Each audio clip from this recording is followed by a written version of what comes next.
Hey guys, welcome to another episode of True Crimes and Weird Times. I'm Ashley. And I'm Kim. And today I'm going to be telling you about a man whose love for dolls and the occult may have gone a little too far. And I'm going to be telling you about Robin Durrer, a 19-year-old girl who was murdered only about 300 yards from her own home.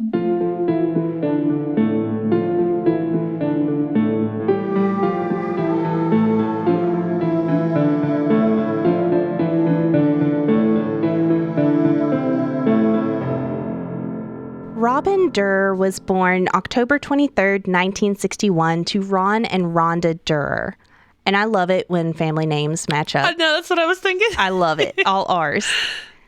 Robin had an older sister named Rachel. Oh, okay. Yeah. And eventually a younger brother who was 14 years younger than her. What, do you know his name? I don't know his name. I couldn't find it anywhere. Richard. It's Richard. It probably, yeah.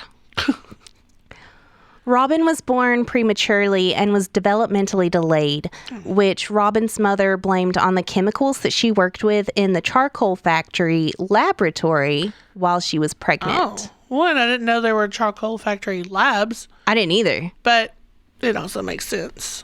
I can see that. Yeah. It's the 60s. Yeah, I mean, people were working with all sorts of crazy stuff. Yeah, nothing was really regulated. So Robin was always the smallest in her class. Oh. And she just had this childlike innocence about her. Oh. But Robin never let that hold her back, though.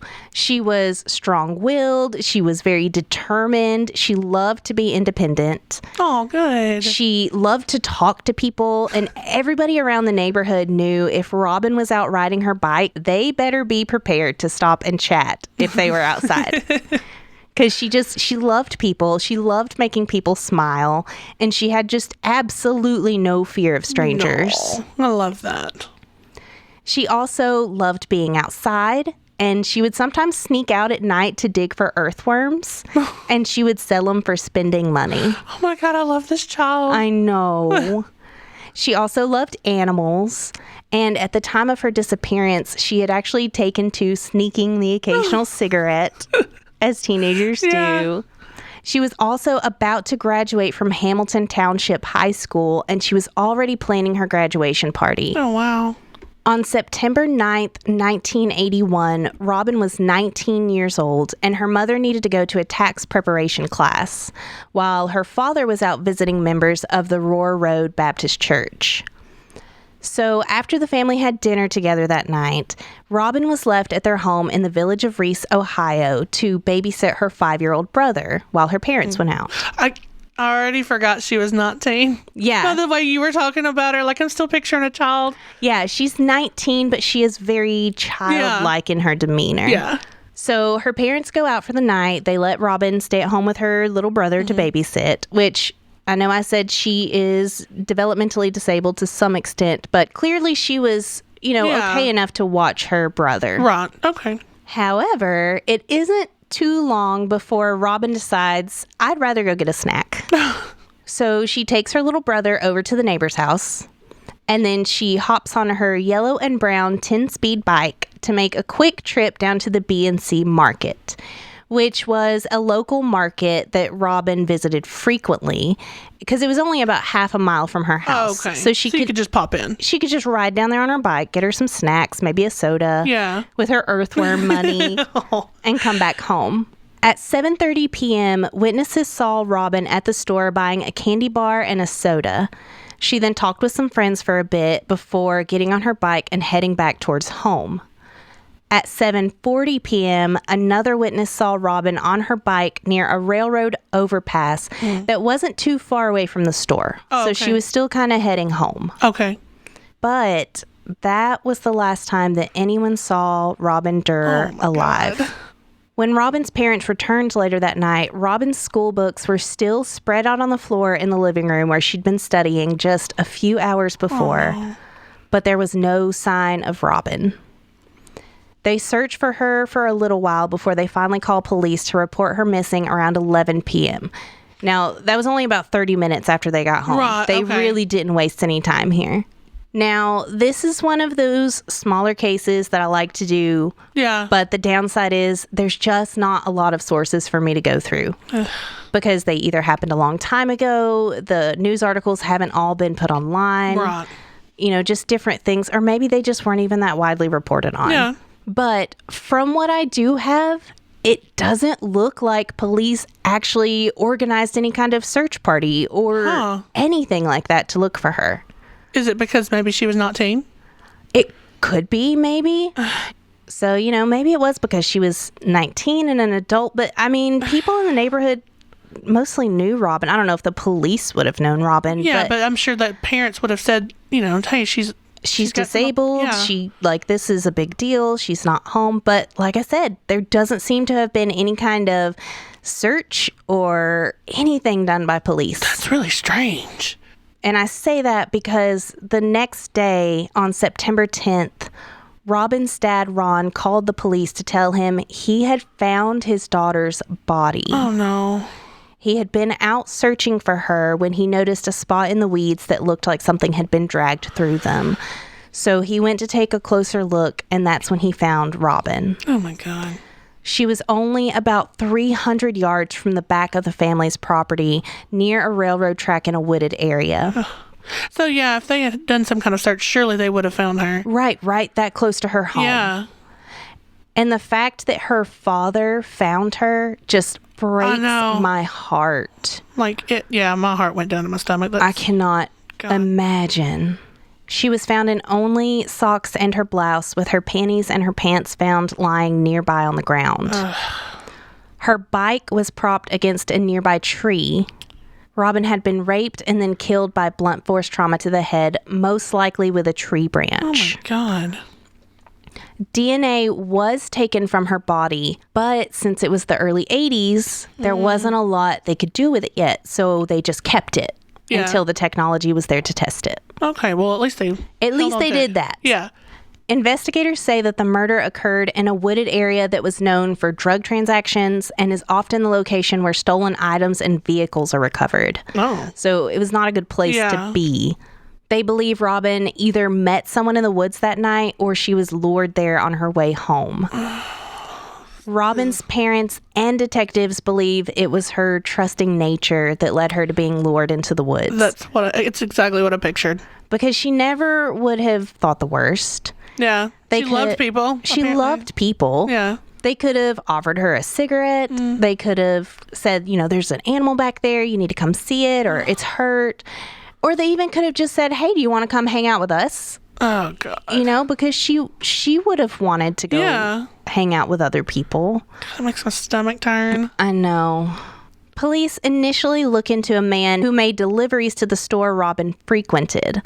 He was much older and married, and there are variations in the story based on who you spoke to, but either Robin had a crush on this man, or this man had a crush on Robin. But it's unclear. It's only mentioned in the one article, and it's not really clear. It basically says depending on who you believe. So it's just based on what people were saying. It's just hearsay mostly. Okay. But they had no evidence to link this man to the crime, short of the DNA that they took but can't test. They also look into Robin's father as a suspect, as police often do. Yeah. You always look at the family first. Yeah. And he is the one who found her body. They also investigated a local homeless man and a couple of teenagers who had been causing trouble at the store the night Robin was there. Okay. But ultimately, the police really have nothing to go on.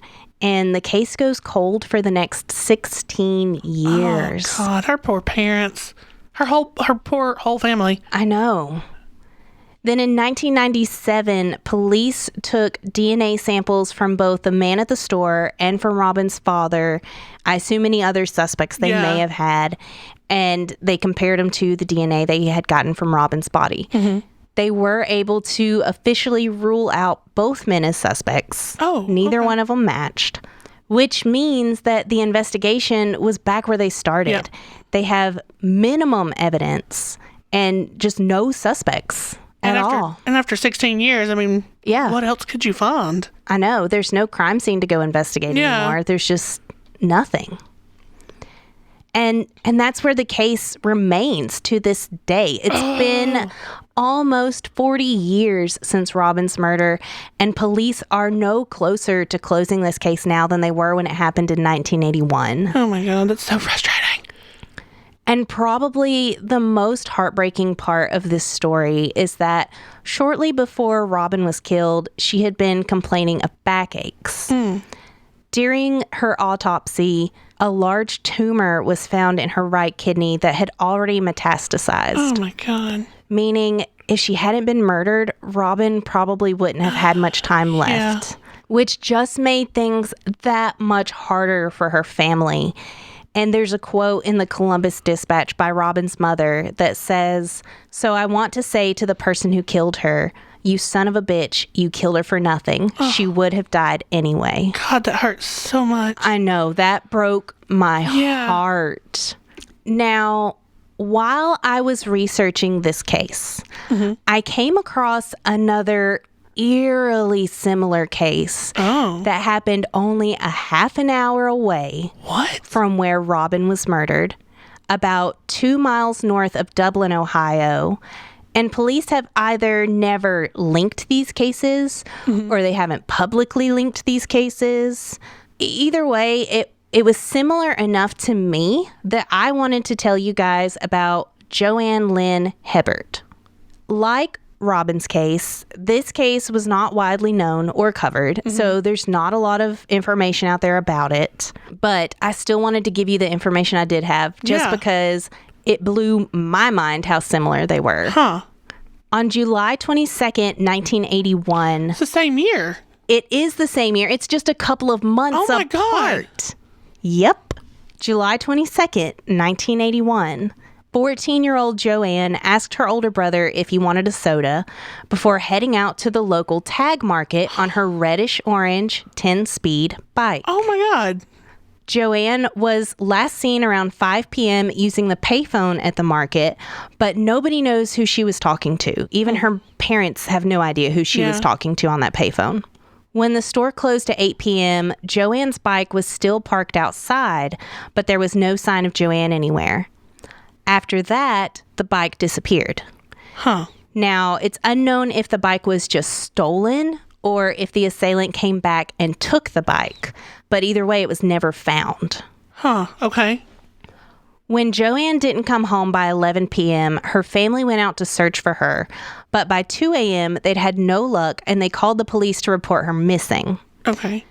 However, again, from what I can tell, police do basically nothing. Oh my God.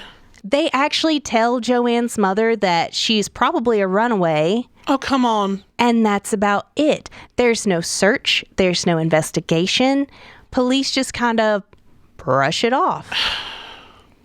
And for the next 2.5 months, Robin's mother begs police to listen to her that her daughter is not a runaway. Oh my God. She's 14. Well, I mean, 14-year-olds run away, but you know your kid. Yeah.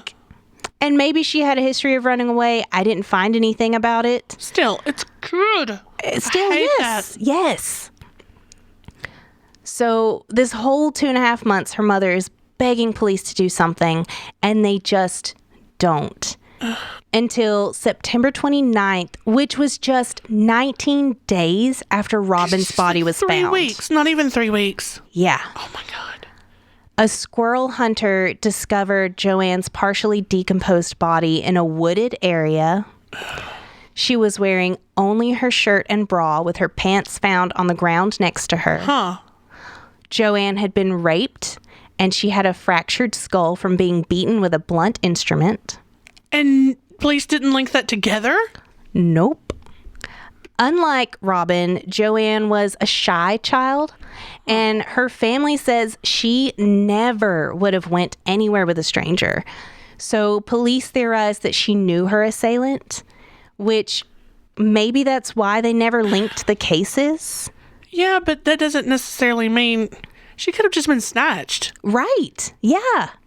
They don't have to lure a child away when she's 14 years old. You can pick her up. Yeah. And although, with Joanne's mother spending 2 months trying to desperately convince police that her daughter wasn't a runaway, Yeah. I don't really have a lot of confidence in the investigation that was done after her body was discovered. Yeah. So maybe they didn't link them because they just weren't that interested in her case. Oh my God. Or maybe there's legitimately no connection. But hang on, let me go over all the similarities here. Yes. But overall, Joanne's case is also still open. It was never solved. Did they even get any DNA this time? They did not get any DNA from Joanne that I could find. Okay. But police have no leads on this case. Yeah. And it's still open. You can go to the police website for this county and still see her investigation as an active investigation. It's still open. Yeah. But they've made no progress on it in the past 40 years. So, like I said, super similar circumstances. Both girls were teenagers who rode their bikes to the local convenience store. Right. Both girls were raped and killed by blunt force trauma to the head. Right. Both bodies were found in a wooded area, undressed from the waist down, That should be enough. with their pants nearby. Yeah. They also happened so close together. Yeah. So Robin was murdered on the southeast side of Columbus, and Joanne was murdered on the northwest side of Columbus. Wow. Oh, and the time frame. And within a couple of months Yeah. of each other. But like I said, they've never been linked by police. And for all I know, they aren't related at all. Yeah. But having so many things in common, I just wanted to include Joanne's story also. Yeah, of course. Well, and police should have at least taken a look at it to link him. And maybe they did. I don't know. But Maybe they did. It did happen in 2 separate counties, though. So you know how sometimes Well, okay. departments don't like to work together necessarily, or maybe they just had no idea Right. that the 2 cases were even happening at the same time. that's true, but that's so frustrating. And I know unsolved cases like this are super frustrating Yeah. because we all want answers. Yeah. No one likes to be left wondering. And that's exactly what the victims' families go through every day. That's what I think about. Like, that never goes away. Never. And that's why it's so important to tell these stories, especially these lesser known ones that I can only find, 4 articles over. But Yeah. that's all the more reason for us to bring them up again, because you never know who out there might be able to give police that one tip that they need to find that break in the case. Oh, that would be awesome. I know. I mean, yeah, chances get lower as time goes on, Right. But you never know. but stranger things have happened. And even though it's been 40 years since these murders, it doesn't mean that they're never going to be solved. Yeah. And it definitely doesn't mean that they should be forgotten.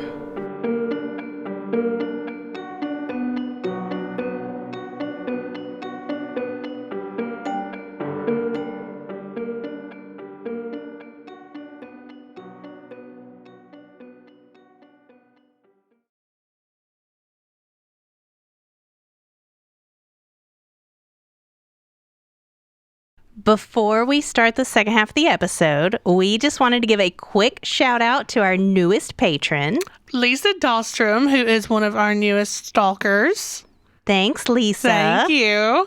And if you're interested in becoming a patron, Make sure you check out our Patreon website. at www.patreon.com/truecrimesweirdtimes, you can find behind the scenes stuff and more episodes, mini episodes, full episodes. Lots of extra content and cool stuff for you to get. So make sure you check out our Patreon.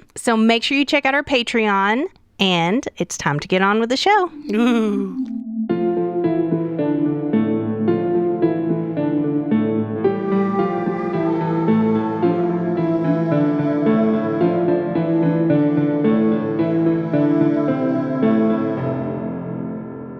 Anatoly Moskvin, born September 1st, 1966, was from the Russian town of Nizhny Novgorod. And there's my Russian for today.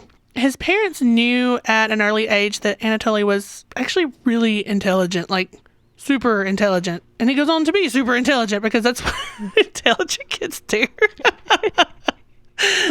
But they also believed that because of this, He had a lot of trouble making friends. He was ostracized. He was bullied. He was made fun of. I mean, he was just different. Yeah, different people don't do well as kids. Yeah, they really don't. And he does not grow up any better. But his parents just, chalked it up to, he's just a really smart boy. He doesn't make friends very easily. And the other kids don't understand him. The other kids don't understand him. So it just that was that. Now, if you know anything about Anatoly, this might make sense, but I'm assuming no one does. I don't, for sure, so... Yeah, this is going to be super weird. Now, he says that his initial interests in death came from an incident in 1979 when he was just 12 years old. He came across a funeral procession of an 11-year-old girl named Natasha Petrova. Anatoly claims that men wearing black suits, I'm assuming people at the funeral. Yeah. It's not like Men in Black. Forced him to kiss this girl's corpse. Oh. Yeah. That's really weird. Super weird. Now, I think part of it was a ritual that they were doing, but to a 12-year-old boy, this is really strange. Yeah. He says in a magazine that he regularly wrote for, he said that an adult pushed my face down to the waxy forehead of the girl in an embroidered cap, and there was nothing I could do but kiss her as ordered. Oh my God. And I think they made him kiss her 3 or 4 times. Ooh. Yeah, and then again, he says, I kissed her once, then again, then again. Then the girl's mother put a ring on Anatoly's finger, and then one on her dead daughter's finger. Oh. And I guess this was deeming them married, which is super strange. I guess maybe because she was so young. I don't know the ritual. I don't know why they'd be marrying him to a dead person, but maybe they were trying to marry her. Maybe they have some belief she needs to be married before. I don't know. That's really weird. Really weird. But he says that this marriage was, quote, useful, and that it led him to believe in magic and have a fascination with the dead. I could see that. I mean, yeah. It's pretty impactful to a young child. Yeah. Now, he says from this goes on for a year, but he says that the ghost of Natasha would visit him in his dreams and insist that he learn black magic from her. Right. But he would consistently refuse to do that. And he finally told his parents because these dreams were getting so bad. He never told his parents about this until the dreams were getting so bad that he couldn't stand them anymore. Oh, wow. So he finally told his parents, and they sent him to a doctor. They finally said, okay, this is weird. Let's take him to see a doctor. But the doctor just said that Anatoly was just going through puberty. What? This is just a transition to puberty or something. And here's some sedatives so you can sleep, kid. Oh. Yeah. But like I said, these dreams went on for a full year. And then finally, Natasha, I guess, just got fed up with him and told him of a ritual that he could use to pass this on to someone else. And it included a tooth from a classmate. I could not find how he got that tooth from a classmate. Yeah. But it included a tooth, and I don't know if that means he passed it on to that kid. Okay. But the whole point was to pass it on to someone else. He said that after he performed this ritual, Natasha left him alone for good, but that this opened this new world of magic and occult to him. And he said this entire experience, the funeral, the marriage, the dreams, all of this was just a huge turning point for him. Yeah, I would say so. Yeah. Well, to a 12-year-old boy, that's kind of an impressionable age anyway. Yep. Now, he does well in school. I mean, aside from being, I'm sure, bullied or just being a loner. But he eventually goes on to graduate from Moscow State University in the philological department. Now, the philological department has to do a lot with linguistics, which he is really great in. But his main studies were in Celtic history and folklore and, of course, the language and linguistics. And he actually became really well known in academic circles. He was not, people knew of him. He wasn't always just some outcast. He was well regarded. Yeah. But even though he was well known, colleagues still kind of described him as a genius, but an eccentric. He was still really strange. Yeah. Smart but weird. Yeah. Well, and that's not always a bad thing. Sometimes though. Yeah, sometimes though. This one's not the case. This is not going to be an exception here. But it's normal for people to have quirks and stuff who are super smart. Yeah. but this is not the right quirk, guys. Now, Anatoly was also known to have an enormous interest in cemeteries. In fact, when he was younger, he and any of his friends would, like, wander through the cemeteries growing up. So, like... I mean, my grandmother used to take me to play at the cemetery. I love cemeteries. I still love going. I mean, I like it. I like walking around and looking at the headstones and stuff. So that's not super weird to me. I mean, maybe it's just because I'm weird too. Yeah. But there's I don't know, is it weird? There's like this calm at a cemetery. Like it feels... I don't know. There's a different air to it. I don't know. I need to hush because now I'm sounding weird. Anatoly has this enormous interest in cemeteries, burial rituals, death, the occult. But if you're listening to this podcast, you probably do too. Right? So that's all I'm saying. Now, he had his own personal library of over 60,000 books. Wow. Yeah. He could speak 13 different languages. Wow. Yeah. He also had his very own doll collection. Uh-oh. But, I mean, I can see how that's just, it's eccentric. He likes dolls. But everything together is just kind of, it doesn't play out. He was an adult. He still lived with his parents. Still not too weird. But he was rather secluded living with his parents. He abstained from drugs, alcohol, smoking. He never married. He never had a girlfriend. He was really adamant about staying a virgin. In fact, later police says that he claimed that sex was a disgusting act. Oh. Now, I was listening to Dark History's podcast, and it actually said that he was raped by an unknown man when he was younger. I couldn't find this information myself, so I just kind of wanted to throw it in. But maybe this is why he sees sex as a disgusting act. Yeah. So, like, that in of it, like, a grown man saying that's a little weird, but, like, if that's true, I can see why. Right, yeah. Again, just to understand how well-known he is or how smart he is, he worked at the Nizhny Novgorod Linguistic University as a lecturer in Celtic studies.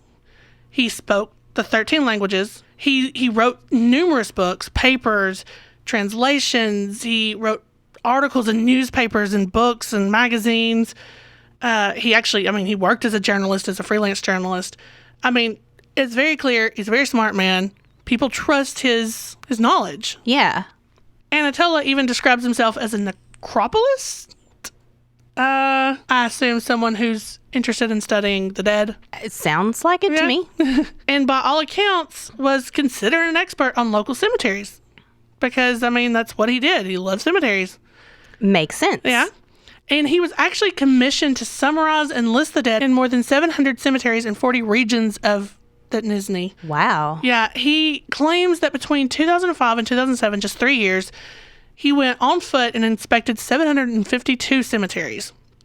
He took detailed notes on these cemeteries, the gravestones. He wrote about the histories of those people that were buried there.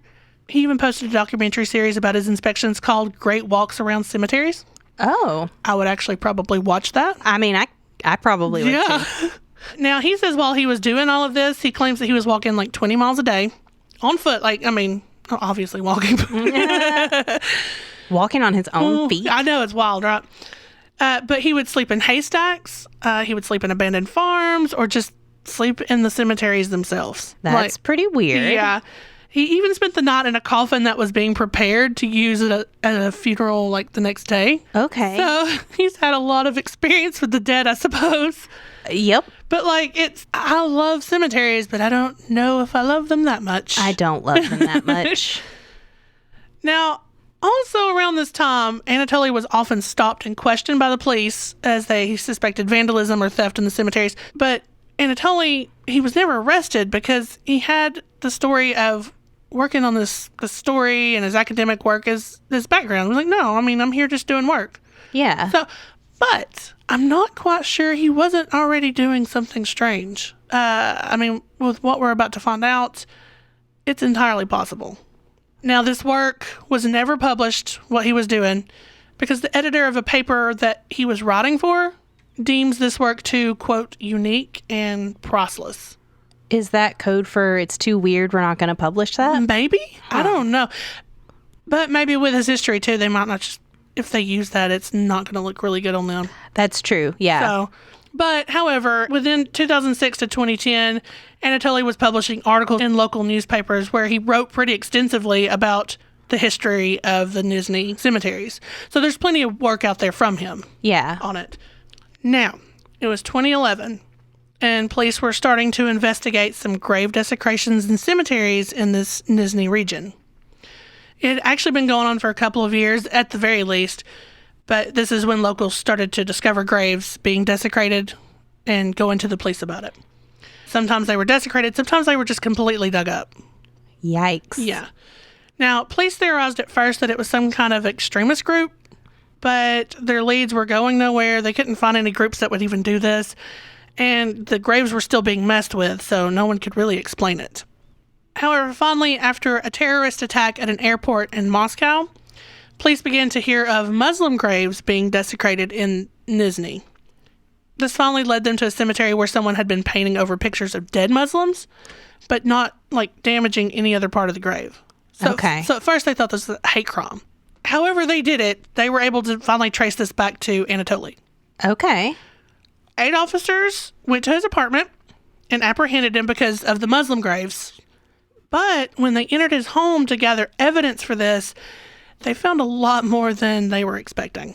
I have seen the video. Yes, there is a video, house. and I'm really struggling about whether to post it or not, but it's really easy to find. You can find this fairly easily on YouTube. Yeah. So I'm going to let you do that research because it is super creepy. It's very creepy, so watch it, in the daytime, maybe. Yeah. I can tell you they're just doing a video of his house, but it looks like a hoarder's home almost. Yeah, There's it's piled up. Papers and just piles of books and papers, and then you start seeing dolls, and it just... Yeah. Yeah. Ashley, tell them why the dolls are so creepy. I will. So, police entered this home, and they find these life-sized dolls throughout the apartment. Just kind of hanging out. Now, these dolls look like just antique dolls. Now, remember, he has a doll collection. They all wore fine clothing. Some wore knee-high boots. Others had makeup on their faces, which was actually fabric that had been painted over. Their hands were covered in gloves or fabric. Now, I can only assume that this was already creepy on its own, even had they been just antique dolls. Because, like I said, Anatoly was known to be an avid doll collector. But upon closer inspection, they found that these dolls were actually mummified corpses of human girls.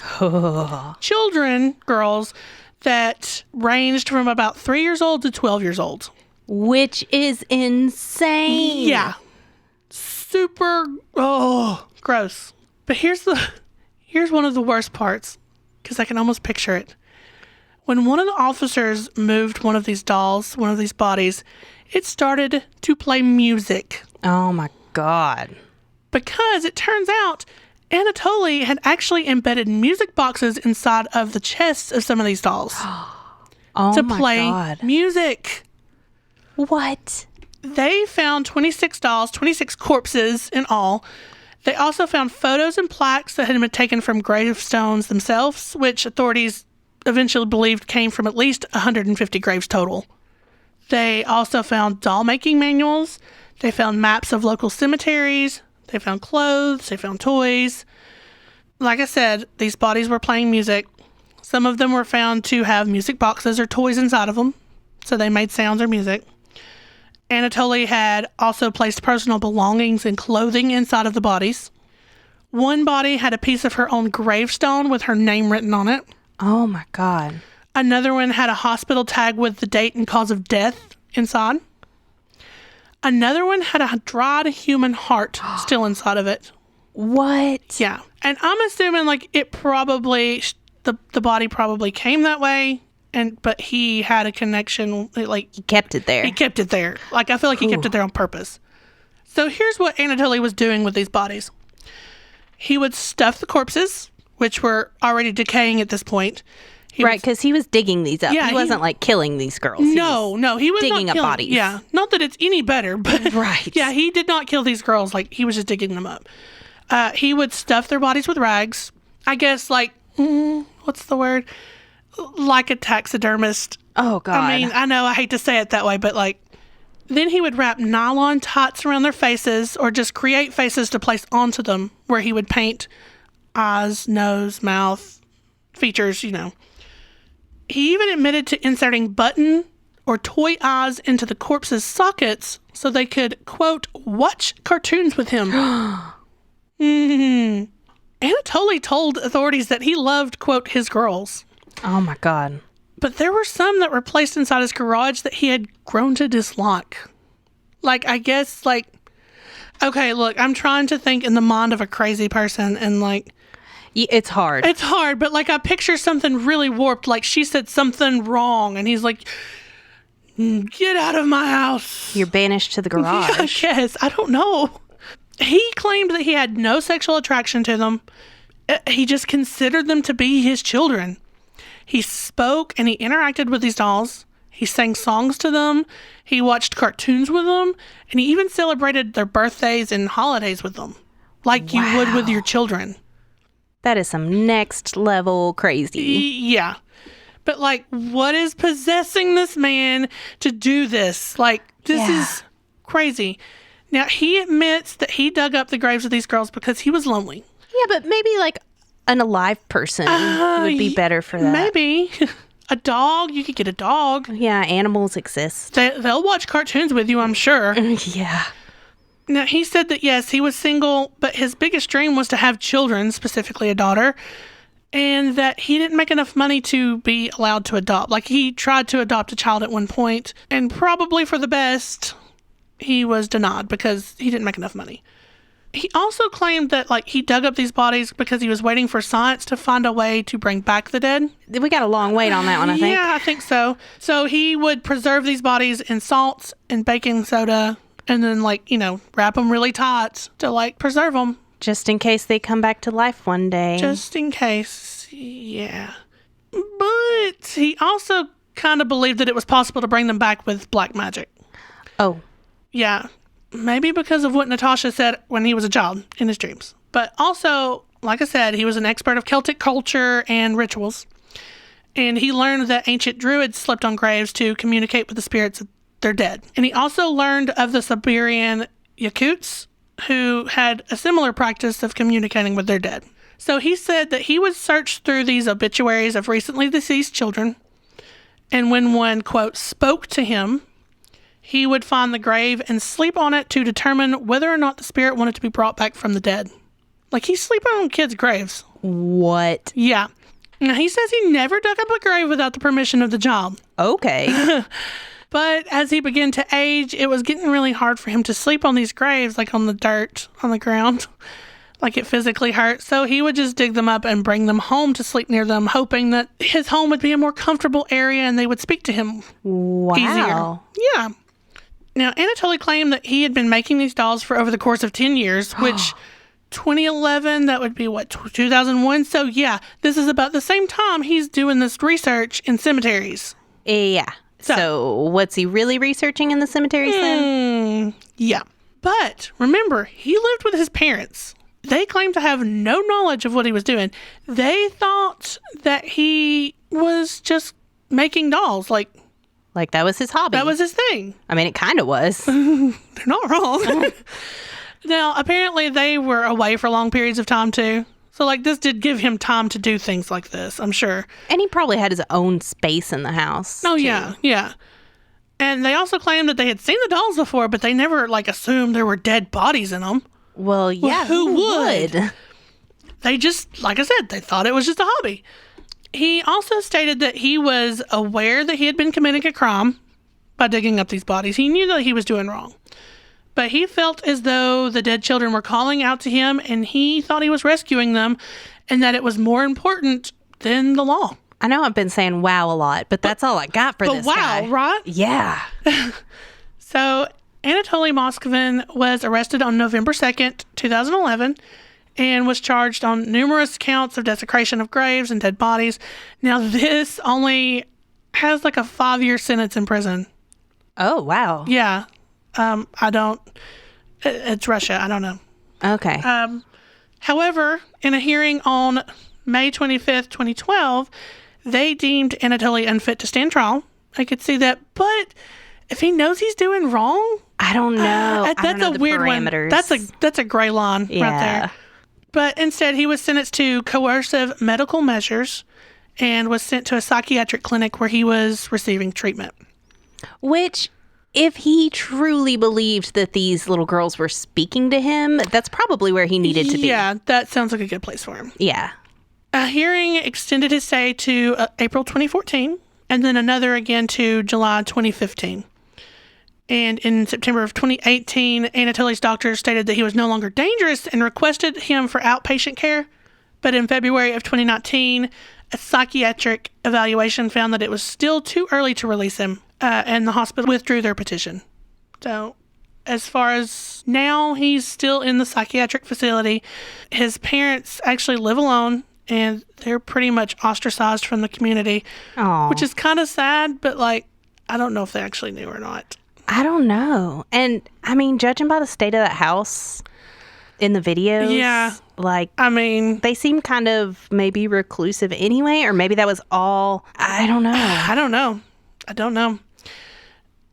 Now, Anatoly refused to ever apologize for his actions.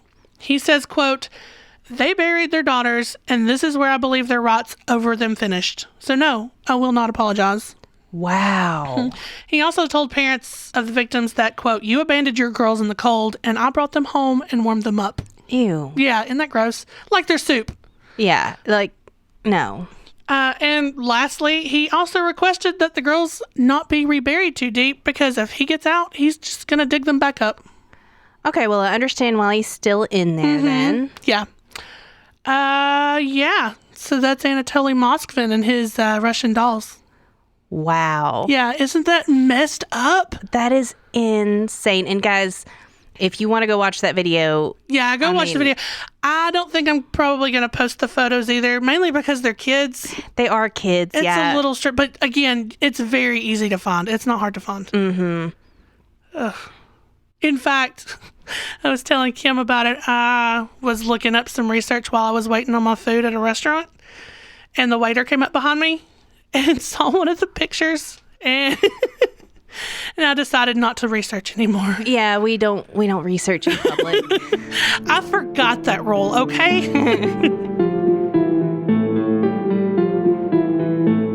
Thanks for listening. Like us on Facebook at True Crimes and Weird Times Podcast. Follow us on Instagram at True Crimes Weird Times. Email us your stories at truecrimesweirdtimes@gmail.com.